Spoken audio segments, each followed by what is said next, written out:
My perception of time twisted as I witnessed the event unfold.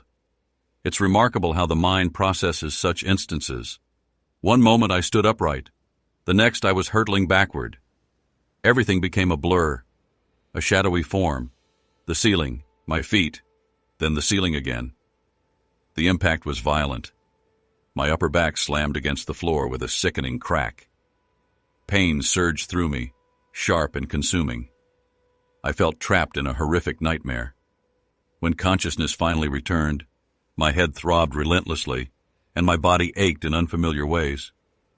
Disoriented, I lay still, attempting to reorient myself. Slowly, I opened my eyes to the harsh glare of fluorescent lights and the stark white ceiling tiles. The pain was so intense, I couldn't bring myself to move. Even breathing sent a searing agony through my torso. I wanted to scream, but I remained quiet, concentrating on understanding what had occurred. The slightest head movement triggered a burning sensation down my spine. Even looking sideways was excruciating. Then I heard voices, distant and muffled. "Do you think he's going to make it?" one voice inquired, likely a doctor. "Probably," another responded, "but it'll take time." "When do you think he'll regain consciousness?" "He showed signs earlier but slipped back under. We'll just have to wait and see." The conversation drew nearer, and the details began to register. They spoke of no cranial bleeding, but swelling and a concussion. My left arm suffered multiple fractures, both in the forearm and upper arm. My back bore the brunt of the impact. The doctor described how my fall originated at the shoulder blades, ending with my head hitting the bottom of the stairs. Apparently my suit jacket prevented severe skin abrasions, but my entire back was bruised. I pieced together fragments of their discussion. My fall was partially broken by the stairs, but they suspected a fractured sacrum or hip. From their description, I somehow slid down 8 or 10 steps before stopping. "What about the woman?" a voice questioned. "She resisted being checked, but there was blood on her hands. We're gathering evidence. The man's right forearm has gouges from his hand to his elbow. We'll confirm the cause, but the direction of the injuries doesn't match the fall." They discussed filing forensic reports and someone getting coffee for the officers outside. I listened, trying to slow my racing pulse. The rhythmic beeping of my monitor only amplified my anxiety. The curtain around my bed rustled as someone adjusted the tape on my IV. His coat sleeve was pushed up. One voice remarked, "That might explain the scratches." Another voice added, "The neighbor recorded everything. A young woman was showing her parents her apartment when the yelling started. They caught a man and a woman on the landing, both half-dressed. The guy shouted something like, 'That'll put you in your place, you pathetic loser,' before shoving him." My thoughts raced as I tried to comprehend what I'd overheard. Witnesses saw and recorded the incident. They mentioned a young neighbor identifying me to the officers, accusing the man of pushing me. They also mentioned the man and woman lying, claiming I tripped. It was absurd, though not to me lying there. I considered my options. Should I reveal the truth or use this to my advantage? He had pushed me. I could have died. 3 weeks earlier, I never imagined my life would take this turn. Abigail, my wife, had left her phone on the bathroom counter while showering. A notification caught my eye. The message read, "Hey sweetheart, I need you tomorrow for some hot fun." Same time. It was from her boss, Jeff Russell, someone I knew well. This wasn't the first inappropriate text.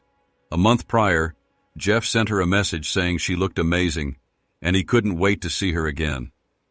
Abigail dismissed it, claiming Jeff meant to text his wife, whose name was similar to hers in his contacts. Jeff even called to apologize, saying he'd been trying to spice up his marriage. Abigail laughed it off, and like a fool, I let it go. But this was different. There was no plausible excuse. It was clear Abigail was cheating on me. I had trusted her implicitly. Our marriage seemed unshakable. I was wrong. We met in college, both business majors.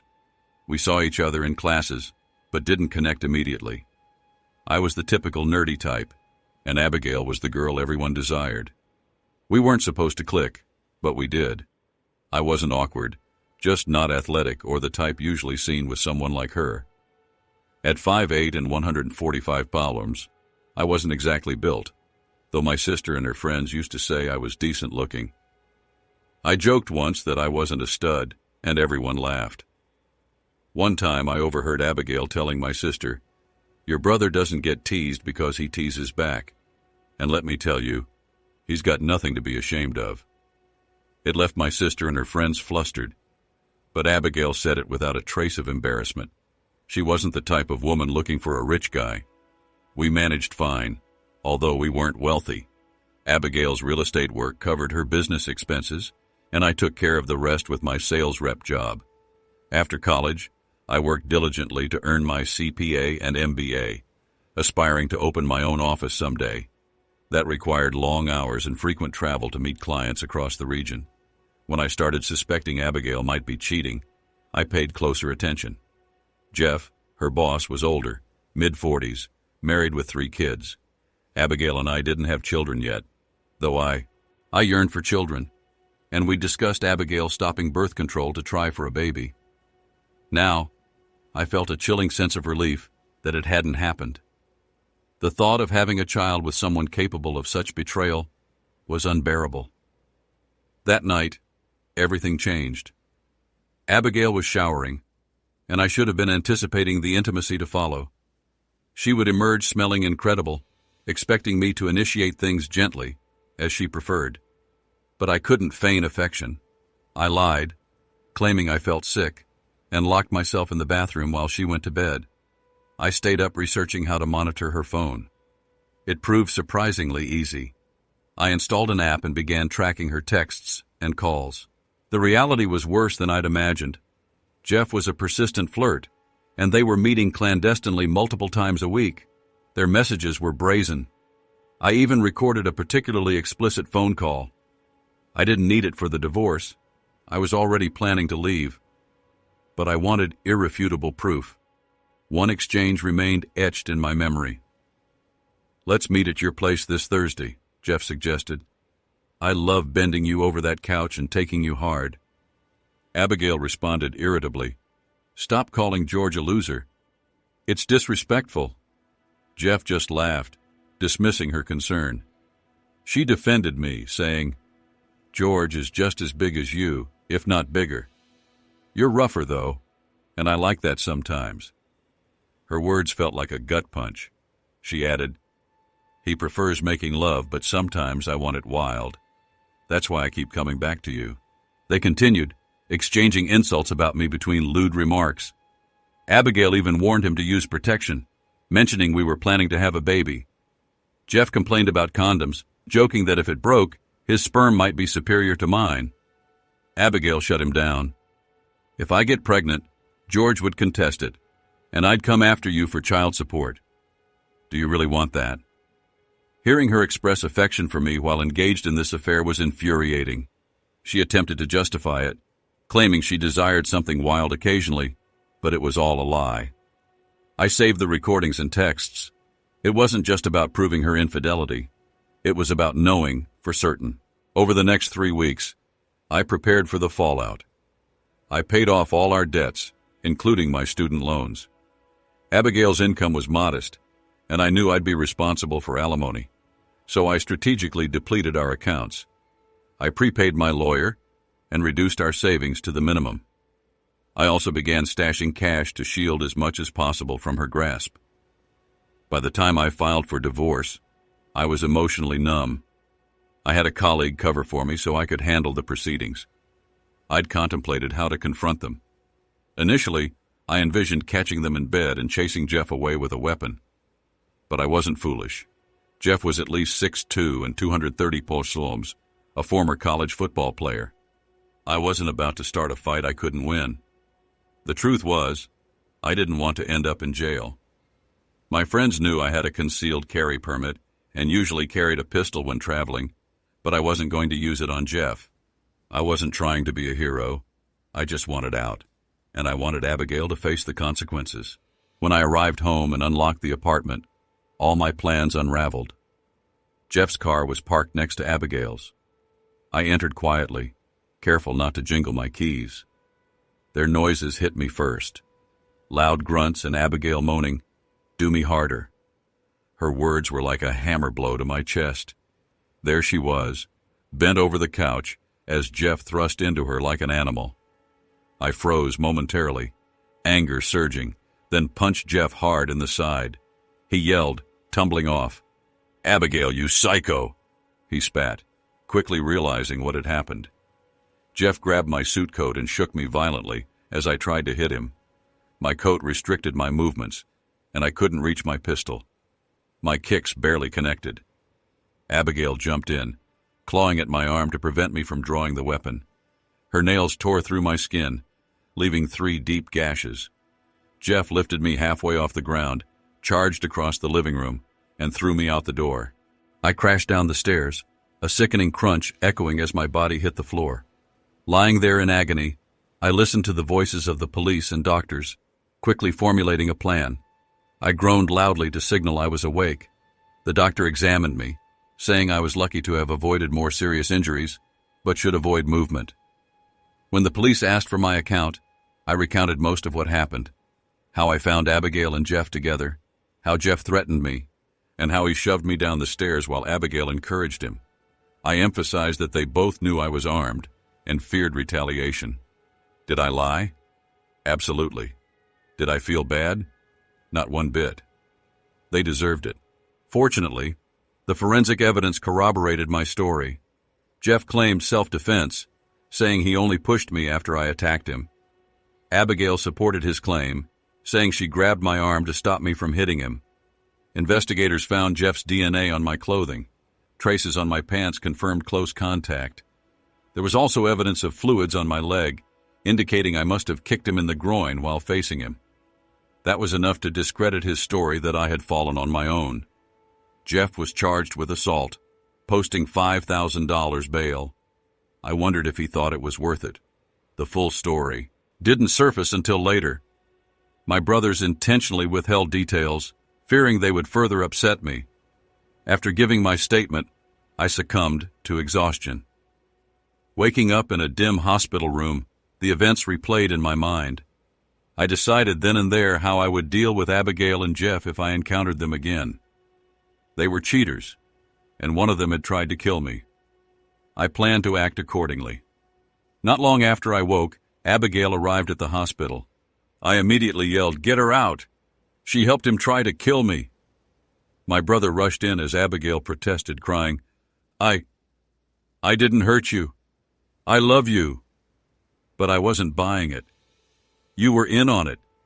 You grabbed my arm to help him throw me down the stairs," I shouted. My brothers escorted her out while she continued her protests. Deep down, I craved answers. Why hadn't she talked to me if she desired something different?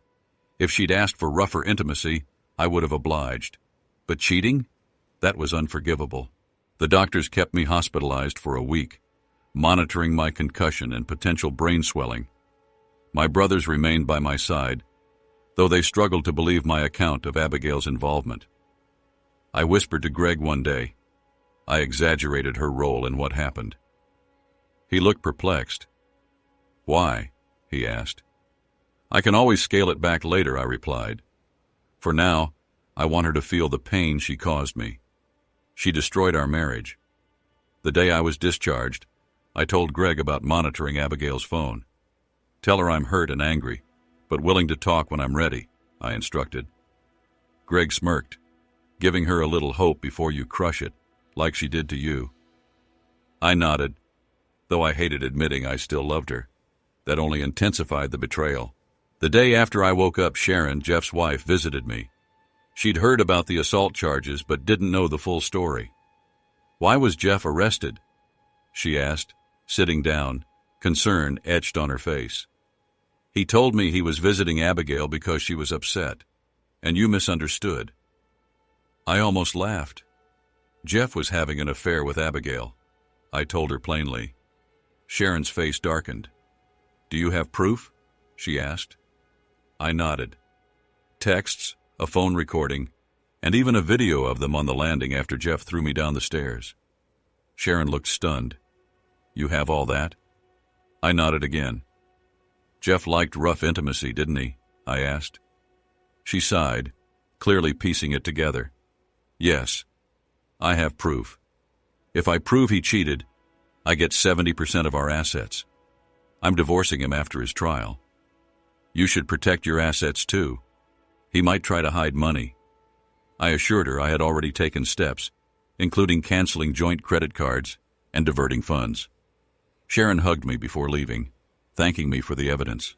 After being discharged, I went to my family's fishing camp, using medical leave and vacation time to recover. My boss was sympathetic and arranged for me to work remotely so I wouldn't lose income. That morning I canceled the remaining credit card Abigail could access, leaving her half the balance but nothing more. Rent and utilities were paid, but she'd received no additional support until the court ordered it. Sharon acted swiftly, securing her 70% share and freezing their accounts. Meanwhile, I called Abigail and told her where I was. She'd begged my brothers to let her talk to me in the hospital, but I'd refused. Come alone, I told her. If Jeff shows up, I'll assume he's here to finish the job and act accordingly. I wanted that on record just in case. The meeting with Abigail was emotional, but not as I'd anticipated. I still loved her, though not as intensely as before, and she claimed to love me, though clearly not enough to remain faithful. I'm glad you let me come to talk, she said, parking her car. As we walked inside, she immediately began defending herself. You know I wasn't trying to help Jeff hurt you, she started. I shrugged and waved her in, feigning weakness. Can you grab us some drinks? I asked casually. She knew the house well and headed to the kitchen for beers. While she was occupied, I discreetly set up video recordings aimed at the chair where she would sit. When she returned, I broke the ice with a jab. So, are you trying to get me to say something on the record? I asked. Abigail smiled and shook her head. My phone's in my purse, she said before suddenly undressing completely. Want to do a cavity search? She teased, swaying her hips playfully. She thought this was some kind of kinky game. Part of me might have been tempted if she hadn't been sleeping with her boss. You might want to put some clothes on, I said, trying to maintain composure. She rolled her eyes. Screw that. I'll stay naked.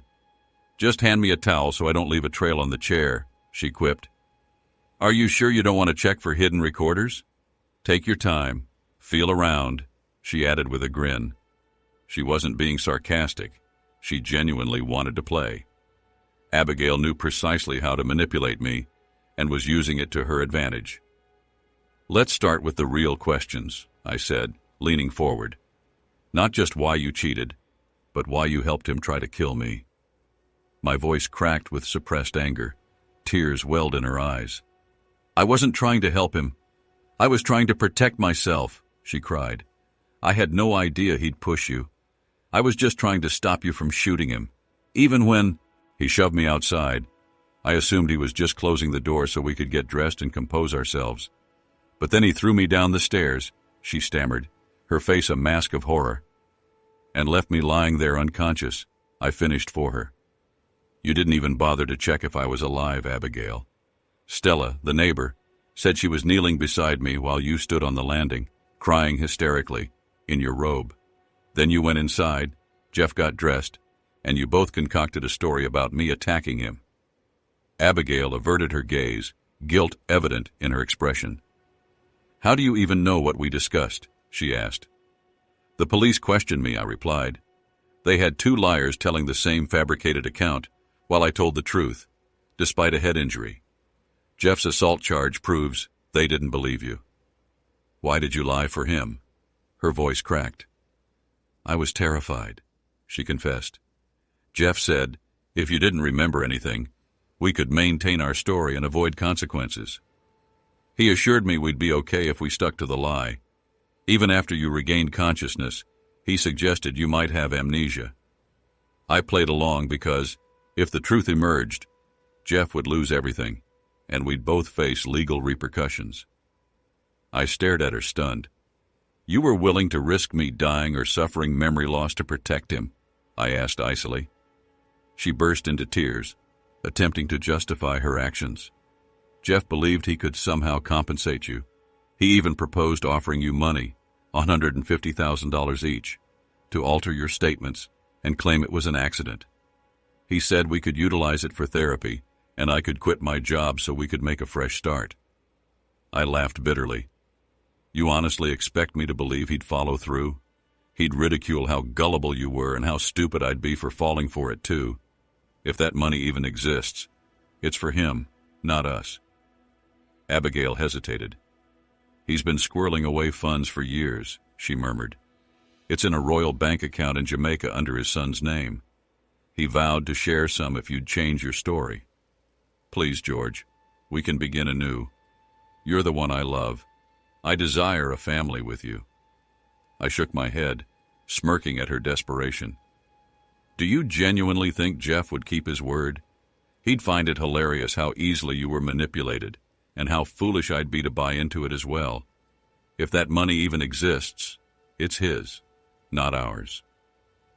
Abigail appeared thoughtful for a moment, then shook her head. We can trust him, she said weakly. Fine, I replied, dripping with sarcasm. Prove it. Show me a bank transfer with routing and account numbers. Until then, forget it. Now let's discuss something else. Why did you allow that man into your bed? Was I not enough for you anymore? Abigail teared up, avoiding my gaze. How long have you known? She inquired. I remained silent, letting her suffer. You didn't do anything wrong, she said softly. We had a wonderful marriage and a fantastic sex life, at least until you contracted that stomach bug and stopped being intimate for a while. Oh God, that's when you found out, I stated, watching her squirm. It began approximately 3 months ago, she admitted. Initially, we didn't even sleep together. Jeff flirted constantly, but I dismissed it. Then one day, he expressed how much he missed the wild, rough passion we used to have. Like a fool, I listened. That night, I practically assaulted you in bed, attempting to demonstrate that I still loved you. But afterward, I craved more. I started needing that intensity, and Jeff offered it. Eventually, I succumbed. She wiped her eyes, her voice trembling. It wasn't love. It was purely physical, something I couldn't experience with you because I loved you too much. You mean you love cheating? I said quietly. She flinched but didn't argue. Can't you forgive me? Reclaim me. Make me yours again, she pleaded, her voice cracking. Bend me over and take me until I cry, if that's what you need to move on. Just don't send me away. I handed her the pants she'd discarded earlier. There's nothing to reclaim. You gave yourself to him, I said coldly. Without another word, she dressed, retrieved her shoes and purse, and walked out. She paused on the porch, seemingly waiting for me to call her back. I'm so sorry, George, she whispered before driving away. Once she was gone, I turned off the recordings, backed them up to the cloud, and called the lieutenant handling my case. This is George Peterson, I said. I have a video you'll definitely want to see. While I was making copies, my phone buzzed with a call from Abigail. I answered, curious about what she had to say after our conversation. I'm just driving home from meeting George, she started. He remembers everything, every detail. I'm glad you didn't come. He might have shot you if you'd shown up. I listened intently as her tone shifted, continuing to record. Recording the conversation was a bad idea, she admitted. He called me out on it, so I stripped to prove I wasn't wired. He's that furious, Jeff. I even begged him to take me to bed, but he wasn't having it. Jeff's laughter was bitter and cold. What a chump, he said. He's a total loser, too scared even for revenge sex. Abigail sighed. Good thing he doesn't have any proof we've been sleeping together. Without it, his accusations are meaningless. We've been sleeping together, she corrected herself, as if that made a difference. Yeah, well, we need to cool it, Jeff replied. Sharon's watching me like a hawk. She's searching for evidence to invoke the prenup. If I can achieve a clean 50-50 split and avoid alimony, I'll still have the brokerage. I can survive on that. I can't support myself if George divorces me, Abigail said worriedly. Even with alimony, it won't be enough. I just hope he moves on. I'll do anything. Counseling, a post-nuptial agreement, whatever it takes. I'll even wear a chastity belt if he asks. Jeff scoffed. Why bother? He's a loser. I'll send some business your way to keep you afloat, but we're laying low for now. No screwing around until the assault charge is resolved. What did he say about the money? Abigail asked. He turned it down. Said he'd need to see proof of the transfer first.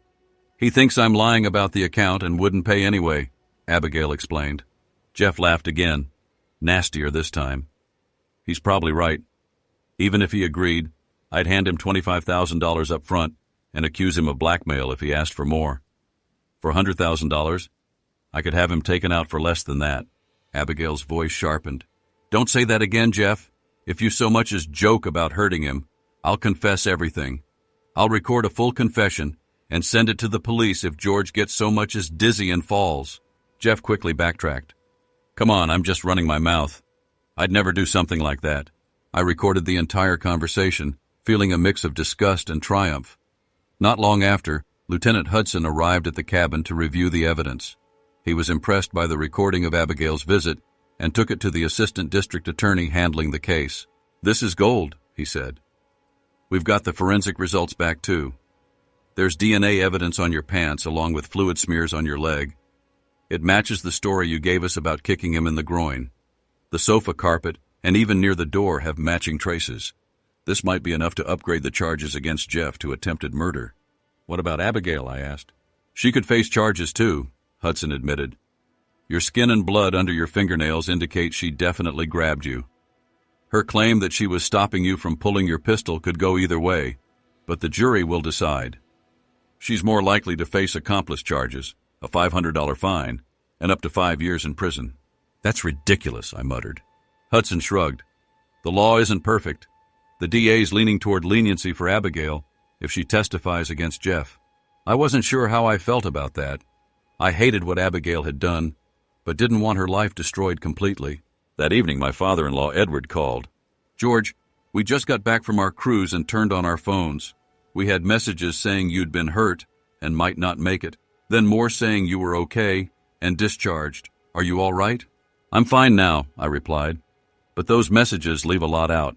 I didn't fall. I was pushed. Abigail's boss tried to kill me after I caught them having sex in my living room. I heard Edward gasp and then murmur something to his wife. Her shocked wail followed. You need to talk to Abigail and hear her side, he said hesitantly. I'm not home right now, I replied, ending the call quickly.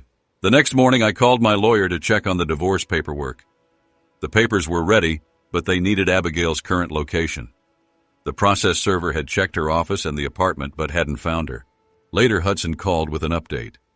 They'd arrested Jeff and Abigail at work. He'd taken the audio and video files to the ADA, who filed additional charges. Before we hung up, he cautioned me. Be careful discussing the bribe. It could make it look like you were open to taking the money, he warned. That's nonsense, I replied. I just wanted proof to pass to Sharon Russell. She's already working with her lawyer to track the money. Hudson nodded. Write a statement saying that it's best to leave that investigation to others. Illegally obtained information can't be used in court. Your recordings are fine, though, since you were part of the conversation. Jeff's charges were upgraded to attempted murder, and Abigail was charged as an accomplice. While I hated what she'd done, I didn't want her completely ruined, especially if she testified against Jeff. Still, I made sure my lawyer knew where she was, so she'd be served the divorce papers immediately after her release. A day later, my brother Greg and I returned to the apartment to collect my belongings. I wanted only my clothes, desktop computer, and the pistols I kept locked in the safe. The rest, everything that reminded me of Abigail, could stay. As we packed, her mother, Sylvia, arrived with Abigail's younger sister, Bella. Sylvia hugged me tightly. I can't believe Abigail would throw away what you two had for a fling, she said tearfully. Is there any way you could work through this? Not now, but maybe after counseling? Bella shook her head, clearly disagreeing, but Sylvia pressed on. Right before Edward and I left on our cruise, Abigail said you were trying for a baby. We were so excited for you two.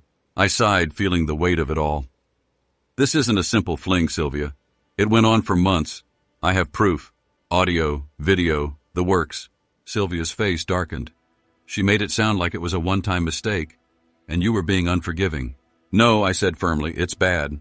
I don't want to hurt you with it, but the evidence is damning. Sylvia squared her shoulders. I'm a grown woman, George. I want to see everything. I don't care how bad it is. Cheating infuriates me. I had plenty of chances to stray from Edward over the years, but I never did.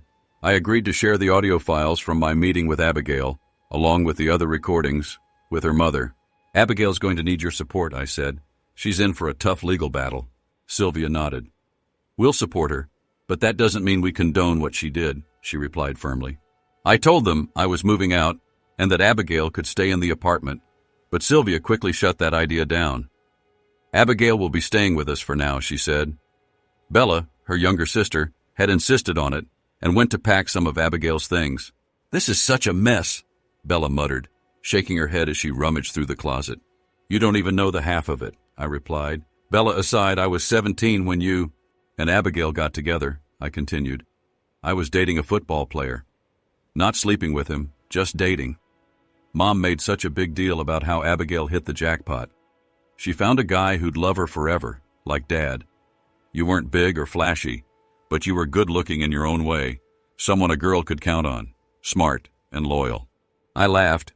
You're making me sound like a border collie, Bella smirked. Don't be an ass. You know what I mean. I envied my sister.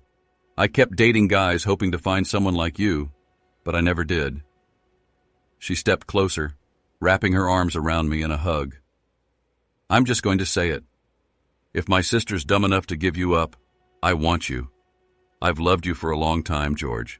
I want you to know I'm here. I didn't know how to respond. I hugged her back, trying not to think about how close she was. She leaned up and kissed me, and I couldn't deny the effect she had on me. Abigail's entire family seemed to have that power. I pulled back gently, thanking her for her love and honesty. She smiled but didn't push further. I'm moving to the fish camp, I said, changing the subject.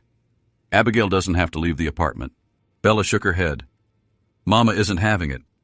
Abigail messed things up with you.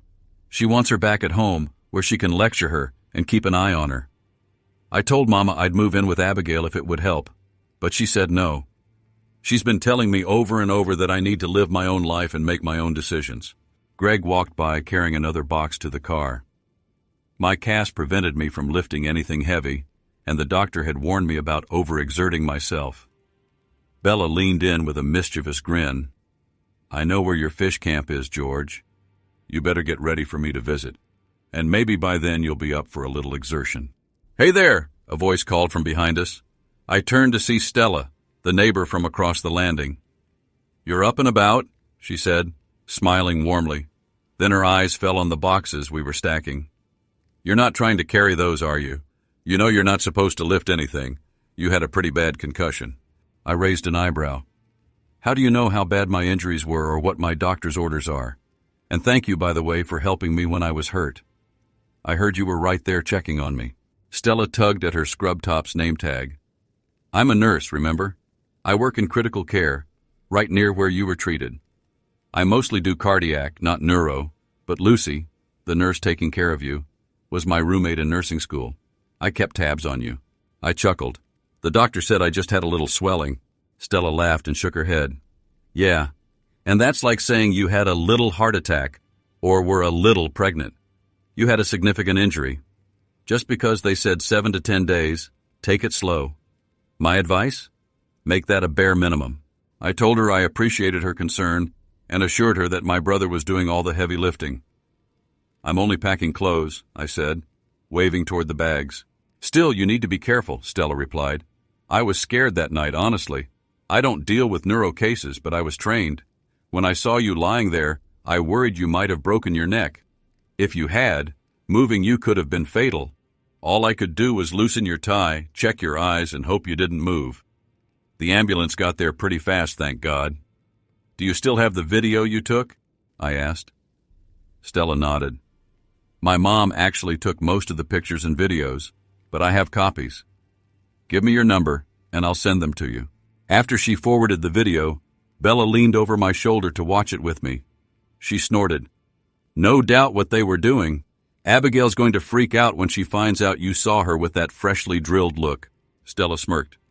You must be Abigail's sister. You look a lot like her. She leaned in and hugged me. Call me if you need someone to talk to, she whispered in my ear. Out loud, she added, Take care of yourself, George. Slow and steady, no exertion. As she turned to leave, I couldn't help but notice a bit of a wiggle in her step. Or maybe it was my imagination. Greg chuckled as we drove away. Man, your mother-in-law would jump your bones in a heartbeat if she were single. She's classy, loves her husband, but you can tell she's impressed by you. I laughed. Yeah, well, that's not happening. Greg wasn't done. Abigail's sister wants you too. She'd hop into bed with you if you let her. And that neighbor, the nurse, she's definitely interested. Come on, I said, shaking my head. Don't deny it, he said with a laugh. It's messed up, but you've got options, little brother. By the time we reached the fish camp, I felt drained. I wanted the divorce to be as straightforward as possible and told my lawyer to offer Abigail a deal. I'd cover half her rent and utilities if she stayed in the apartment alone. I even offered to pay half of Abigail's grocery bill, provided it was spent on food for her alone and not on takeout or restaurant meals. I also agreed to keep her on my cell phone plan. This support would last for 2 years, giving her enough time to get back on her feet. When her lawyer did the math, he realized this was far better than the percentage of my income she'd get through the law. I knew he must have explained to her how restrictive it would be otherwise, because she accepted my terms and signed without hesitation. Of course, Abigail had bigger problems than our divorce. She was facing charges for being an accomplice after the fact, accused of helping Jeff cover up his attempt to harm me. She was released on her own recognizance after her initial court appearance, but Jeff wasn't so fortunate. His attempted murder charge required a new bail to be set, and without access to his frozen accounts, he couldn't pay the bondsman's fee. Sharon had taken 70% of their joint cash and locked down their investment accounts, leaving him with no collateral to secure a loan. I imagined him sitting in his cell, stewing in frustration. For someone who once fancied himself a big shot, he was now just another inmate. Sharon wasn't just vindictive, she was efficient. When I told her about Jeff's secret account in the Caribbean, she wasted no time investigating. To my surprise, the account was real. Sharon, her lawyer, and her son flew to Jamaica to retrieve the funds. Though Jeff's son wasn't on the signature card, the account was in his name, so he could legally transfer the money. I would have paid good money to see Jeff's face when he found out his hidden stash was gone. Since the account was in his son's name, it wasn't considered community property. Adding insult to injury, the IRS was bound to come after him for improperly gifting money to a minor. No matter who ended up paying the taxes, Jeff wasn't going to see a dime of that money again. Sharon later told me that her son split the funds with his siblings, using it to pay for their college expenses. At least the Russell boys were honest with each other. By the time my divorce from Abigail was finalized, her criminal trial was still months away. It was linked to Jeff's trial, since she was accused of helping him cover up his role in my attack. Sharon had ensured Jeff's financial resources were severely limited. He eventually agreed to sell his real estate franchise to fund his defense, signing a clause that barred him from starting another brokerage within 50 miles for 5 years. That alone made me smile. While waiting for the trial, Sharon and I had some dark humor moments about getting back at Jeff and Abigail. At one point, I joked about making a scandalous video to send to Jeff just to mess with his head. Sharon laughed, calling me a sick bastard, but she admitted the idea had some appeal. You really want to stick it to them, don't you? She said with a grin. We ultimately decided against it, but the thought alone was satisfying. The week before Jeff was supposed to make bail, Sharon and I visited him in jail. We spoke through a plexiglass window. Jeff scowled as soon as he saw me. Why the hell are you here? He snapped. Sharon leaned closer to the glass. Because I deserve to be, she said, winking at him. I couldn't resist baiting him. I made a few crude gestures, flicking my tongue and miming a suggestive motion with my hands. Jeff turned bright red, his face contorted with rage. He picked up his chair and slammed it against the plexiglass repeatedly, shouting obscenities. The guards quickly subdued him, dragging him away. I later heard he spent 3 weeks in segregation, and that his bail was delayed because he was now considered a threat to Sharon and me. At his trial, Jeff couldn't help but incriminate himself. He glared at me through much of the proceedings, barely paying attention to the testimony. When he took the stand, he initially denied threatening me but then blurted, "If I had the chance now, I'd make sure of it." From there, he spiraled into a rant, calling me a lying loser and insulting my family. His lawyer looked like he wanted to crawl under the table. The forensic evidence proved my story. Jeff had dragged me 15 feet to the top of the stairs before throwing me down. His courtroom outburst only reinforced the jury's decision. Though he was sentenced to 10 years instead of the possible 15, it was enough to ruin him. Abigail's testimony didn't help his case. She admitted that Jeff had once mentioned hiring someone to get rid of me. She also confirmed that he had fabricated the story about me overreacting and falling accidentally. At her own trial, she repeated this testimony, claiming she had been terrified at the time and had thought I was dead. Despite her cooperation, she was sentenced to a year in jail. The judge reduced her sentence to 3 months, but refused to let her off completely, citing her initial false statements to the police. When Abigail was released, she came to see me. "I want to apologize for everything," she said. "I also want to thank you for not spreading that video. It was bad enough you gave Mom the audio. She let me have it for what I did, cheating on you, destroying our marriage. She even saw Stella's mom's video. She told me if you weren't such a gentleman, you'd have shown it to everyone and disgraced me completely." "You deserve that lecture," I replied. Abigail's voice broke. "Is there any way we could work through this? Maybe with counseling? I'd even sign a postnup." I shook my head. "A prenup didn't stop Jeff. Why would I think a postnup would stop you?" Tears welled in her eyes. "I got stupid, George. I should have talked to you. Can we at least stay friends? Bella told me she wants to be with you someday." "That's not going to happen," I said firmly. Abigail left quietly, wishing me well and hoping I'd forgive her one day. Bella was persistent, but I ended it before it could start. While I liked her, I knew dating her would only cause problems within their family. I broke off all contact, though I occasionally saw them around town.